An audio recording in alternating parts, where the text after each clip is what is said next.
सभी विद्यार्थियों को नमस्कार।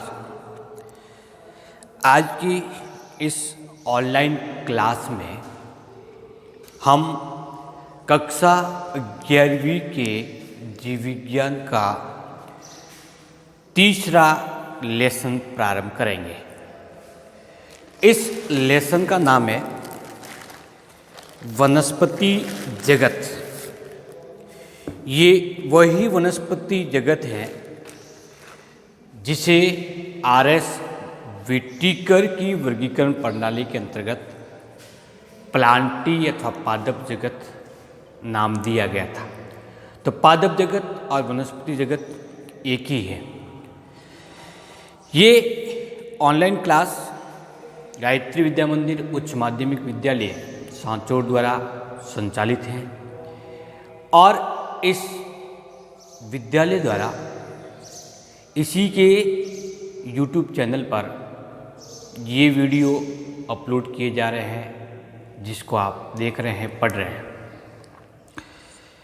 इस चैनल को सब्सक्राइब जरूर करें, लाइक कीजिए और शेयर कीजिए। तो प्रारंभ करते हैं आज का हमारा ये टॉपिक वनस्पति जगत। इससे पहले के चैप्टर नंबर 2 में हमने जीवों की वर्गीकरण प्रणाली के अंतर्गत पंचजगतीय वर्गीकरण प्रणाली का अध्ययन किया था और वो पंचजगतीय अवधारणा किनके द्वारा प्रतिपादित था, तो आपको अच्छी तरह से याद होगा, वो थी आर.एच. व्हिटेकर के द्वारा प्रतिपादित। आज के इस टॉपिक के अंतर्गत हम वनस्पति जगत को विस्तार से पढ़ेंगे, क्योंकि मोनेरा, प्रोटिस्टा और फंजाई को हमने पहले ही विस्तार से पढ़ रखा है। प्रोटिस्टा के कुछ जीव और फंजाई कोशिका भित्ति की संरचना के आधार पर या कोशिका भित्ति की उपस्थिति के आधार पर उनको वनस्पति जगत से हटाकर प्रोटिस्टा और फंजाई के अंतर्गत रखा गया है।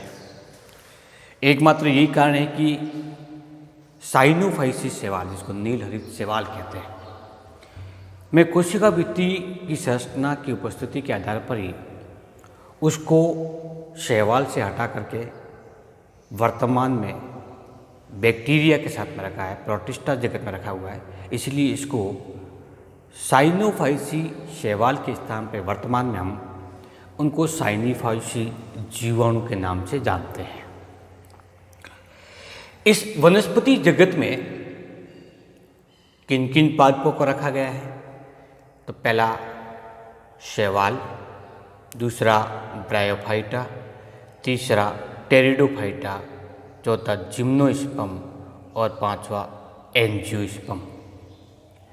अब ये है क्या, एक प्रश्न हमारे मन में आता है। तो जब किसी सतह पर पानी पड़ा रहता है लंबे समय तक, या पानी गिरता रहता है, उससे रिसता रहता है, या तालाब के किनारों पर या तालाब की सीढ़ियों के पास में जहाँ नल लगातार टपकता रहता है, ऐसे स्थान पे आपने हरे रंग की एक पतली परत जमी हुई दिखी होगी। वो हरे रंग की परत शैवाल कहलाती है। क्या कहलाएगी? शैवाल कहलाएगी। तो ऐसा हमने अपने दैनिक जीवन में कई बार इसको अनुभव कर चुके हैं। इसका मतलब शैवाल क्या होता है हमें समझ में आ गया। तालाब का पानी प्रारंभिक अवस्था में जब ताज़ा ताज़ा बाढ़ के द्वारा आता है तो वो भूरे रंग का होता है, उसके बाद में साफ हो जाता है। लेकिन साल भर में वो ही पानी, साफ पानी, धीरे धीरे हरे रंग में परिवर्तित हो जाती है। ये हरा रंग क्यों हुआ? क्योंकि उस पानी में शैवाल विकसित हो गई है। जिम्नोस्पर्म जितने प्लांट हमें दिखाई देते हैं, पादप दिखाई देते हैं, वो सभी पादप एंजियोस्पर्म की श्रेणी में आते हैं। अधिकांश प्लांट है वो कौन से? एंजियोस्पर्म की। और कुछ ही होते हैं वो जिम्नोस्पर्म, पहाड़ी क्षेत्रों में पाए जाने वाले टेरिडोफाइट्स और ब्रायोफाइट, जिनको हमने केवल फोटो में देखा है, प्राकृतिक अवस्था में हम उसको अभी तक हमने इसको नहीं देखा। इन पादपों को देखने के लिए आपको उस क्षेत्र विशेष का भ्रमण करना होता है जहाँ पे ये ब्रायोफाइट्स टेरिडोफाइट्स पाए जाते हैं। तो ये प्रैक्टिकली प्रारूप में लैब के अंतर्गत हम इन शैवालों को, ब्रायोफाइटा को, टेरिडोफाइटा को, जिम्नोस्पर्म को इत्यादि को हम देखेंगे, इसको पढ़ेंगे। उससे पहले उसको थ्योरी के रूप में हम क्लास में डिस्कस कर लेते हैं। इन वनस्पति जगत में पाए जाने वाले ये सभी पादपों को वर्गीकृत किया गया है। वर्गीकृत करने के लिए कई प्रणालियाँ या पद्धतियाँ विभिन्न वैज्ञानिकों के मतानुसार प्रतिपादित की गई है।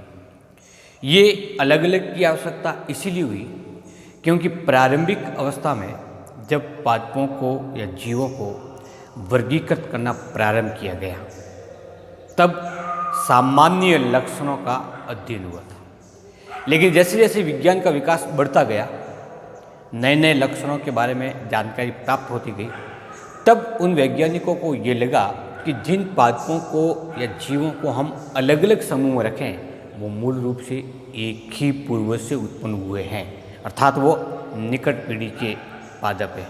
इसलिए फिर नई एक वर्गीकरण प्रणाली विकसित हुई। पहले दी गई वर्गीकरण प्रणाली में कुछ आक्षेप लगे, ऑब्जेक्शन लगे। उस ऑब्जेक्शन को दूर करते हुए दूसरे वैज्ञानिकों के द्वारा एक नई वर्गीकरण प्रणाली विकसित की गई। जगतीय अवधारणा के अंतर्गत पंच जगतीय अवधारणा सर्वमान्य वर्गीकरण प्रणाली होती है। इसके अतिरिक्त भी कई वर्गीकरण प्रणालियाँ विकसित हुई। जगतीय वर्गीकरण प्रणाली मूल रूप से जीवों को वर्गीकृत करती है और ये वर्गीकरण प्रणाली जीवों, जंतुओं को और पादपों को वर्गीकृत करती है। तो वर्गीकरण प्रणालियाँ जितनी विश्व में विकसित हुई है, जो 16वीं शताब्दी के मुख्य रूप से बाद की बात है ये, तो 16वीं शताब्दी के बाद जितनी वर्गीकरण प्रणालियाँ विकसित हुई वो मूल रूप से कितने प्रकार की हैं? First, second, third, fourth, fifth और सिक्स प्रकार की। वर्तमान में भी जैसे जैसे नई जानकारी जुड़ती जा रही है, वर्गीकरण प्रणाली का और विस्तार होता जाता है। सबसे पहले जो वर्गीकरण प्रणाली विकसित हुई थी वो कृत्रिम वर्गीकरण प्रणाली अथवा कृत्रिम वर्गीकी कहलाती है। ये वर्गीकी मूल रूप से कैवलस लीनियस के द्वारा प्रतिपादित की गई थी। कैवलस लीनियस का वर्गीकरण मूल रूप से किन के ऊपर आधारित है? कृत्रिम लक्षणों के आधार पर। और ये कृत्रिम लक्षण मुख्य रूप से कायिक लक्षणों के संदर्भ में थे, अर्थात कायिक लक्षण के आधार पर पादपों को अलग अलग कर दिया या फिर उनको साथ साथ में रख दिया गया। कैवलस लीनियस कौन था? तो हमने पहले पार्ट में पढ़ा था कि कैवलस लीनियस द्विपद नाम पद्धति का जनक है। और वर्गीकरण प्रणाली भी किसने दी? सबसे पहले कैवलस लीनियस ने दी, इसलिए इसको फादर ऑफ प्लांट टैक्सोनॉमी भी कहा जाता है। तो किन लक्षणों का आधार पर था?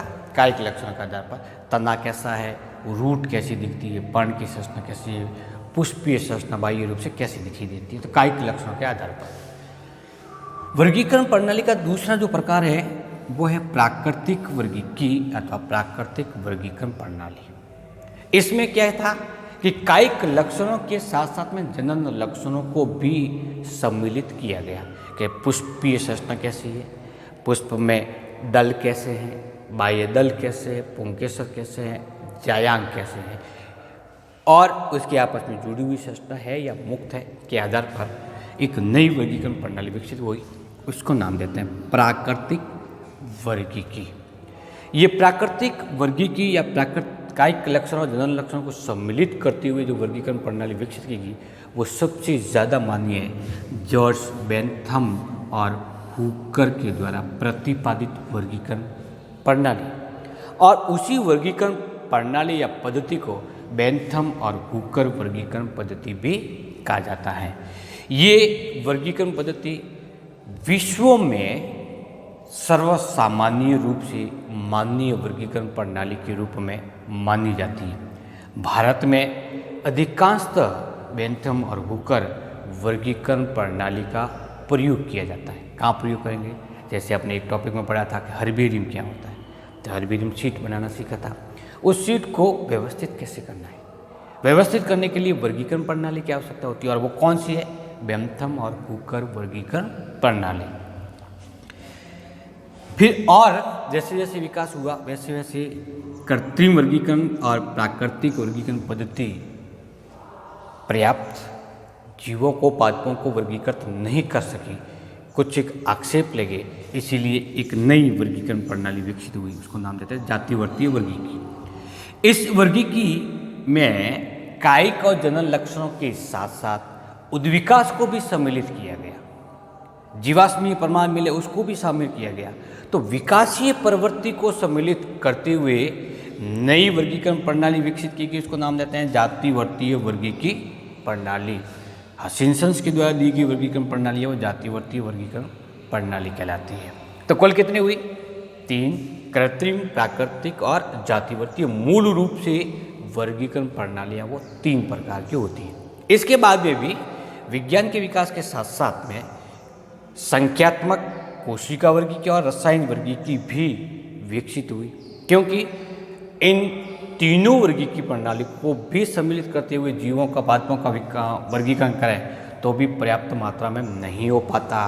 कुछ ऐसे पादप जो निकट संबंधी है इन वर्गीकरण प्रणालियों के कारण दूर दूर कुलों के अंदर, वर्गों के अंदर या गणों के अंदर विभक्त हो जाते हैं, जबकि जो पादप एक साथ में है ही नहीं, वो निकट संबंधी है ही नहीं, उसको भी साथ साथ में रख लिया जाता है।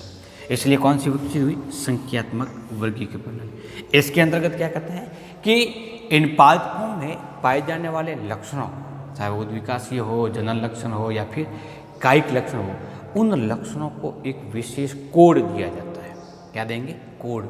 और उस कोड के माध्यम से हम उसमें कंप्यूटर के अंदर फिट कर देते हैं। कंप्यूटर अपना आप एनालिसिस कर लेता है और बता देता है कि ये निकट संबंधी है और ये दूर स्थित जीव है।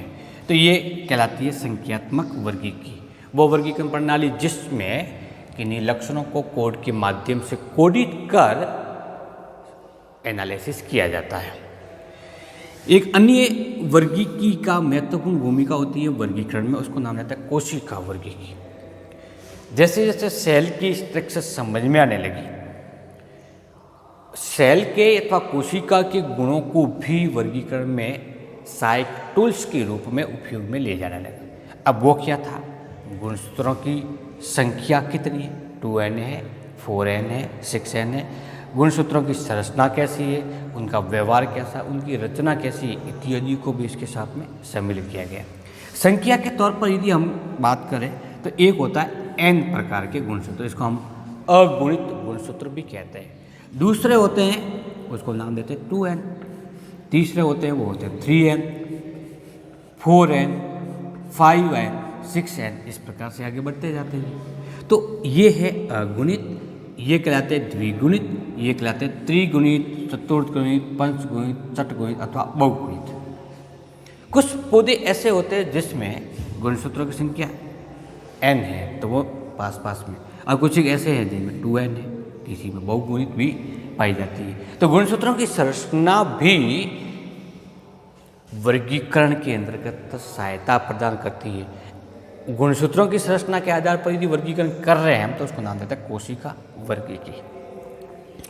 एक और वर्गीकी है जिसको नाम देते हैं फाइटोटैक्सोनॉमी या रसायन वर्गीकी। अब होते क्या, जैसे अपन चाय पीते हैं तो चाय के अंतर्गत आने वाला एक रसायन टैनिन, कैफीन हमारे शरीर के अंदर जाता है, उत्तेजना उत्पन्न करता है। ठीक उसी प्रकार से तंबाकू की पर्न के अंदर भी एक विशेष प्रकार के निकोटिन प्रकार का एल्केलॉइड पड़ता है, ये पढ़ा होगा आपने छोटी क्लास में। कॉफ़ी के अंदर भी एक विशेष प्रकार का एल्केलॉइड होता है। अथवा हम ये कहते हैं कि नीम की पत्तियों का स्वाद अलग होता है। ब्रेसिकेसी कुल के पादप जैसे सरसों होता है उसमें से विशेष प्रकार की सुगंध आती है। प्याज काटते समय आंखों से आंसू आ जाते हैं क्योंकि उसमें भी एक विशेष प्रकार का रसायन होता है। लहसुन का टेस्ट अलग प्रकार का होता है, अलग प्रकार का रसायन होता है। यदि हम हींग को खाते तो हींग का टेस्ट अलग होता है। तो उसमें सभी पादपों में, पादप भाग में, चाहे वो जड़ हो, पर्ण हो, फल हो, पुष्प हो इत्यादियों में अलग अलग प्रकार के रासायनिक पदार्थ पाए जाते हैं। उन रासायनिक पदार्थों के उपयोग के आधार पर, जैसे कोई रसायन होगा वो लीवर को प्रभावित करेगा, कोई हार्ट को प्रभावित करेगा, कोई ब्लड साफ करेगा, कोई विषाक्त होगा। तो उन रसायनों की प्रकृति क्या है, कौन से प्रकार के हैं, उनका कार्य क्या है, इत्यादियों के बारे में जानकारी प्राप्त करके हम उन पादपों को भी वर्गीकृत कर सकते हैं। जैसे औषधीय महत्व के पादपों के अंतर्गत अपन पढ़ सकते हैं। औषधि का मतलब ऐसे पादप जिनका उपयोग रोग के निवारण के लिए किया जाता है, रोग हरण के लिए किया जाता है। जैसे फॉर एग्जाम्पल सिनकोना, नाम सुना होगा आपने। सिनकोना वह औषधि है जो मूल रूप से जड़ से प्राप्त होती है और मलेरिया रोग को समाप्त करने में प्रयुक्त की जाती है। सिनकोना हो गया। इसके अलावा कई प्रकार की अन्य औषधियाँ भी होगी जिनका उपयोग भी मलेरिया जैसे रोगों को दूर करने में किया जाता है। तो एक ग्रुप बन गया, तो पादपों का एक समूह ये किसको खत्म करता है, मलेरिया रोग को खत्म करता है। ठीक इस प्रकार के कई रासायनिक ऐसे पदार्थ होते हैं जैसे चाय है, कॉफ़ी है, ये दोनों क्या है, दोनों पेय पदार्थ के रूप में प्रयुक्त होते हैं, उत्तेजक पदार्थ होते हैं, तो उनका एक अलग ग्रुप बना जाते हैं। तंबाकू, भांग है, इनका उपयोग इनके पत्तों को जला करके इनका धूम्रपान के रूप में किया जाता है। मादक पदार्थों की श्रेणी में आता है अफीम में, तो ये एक अलग प्रकार का समूह हो गया।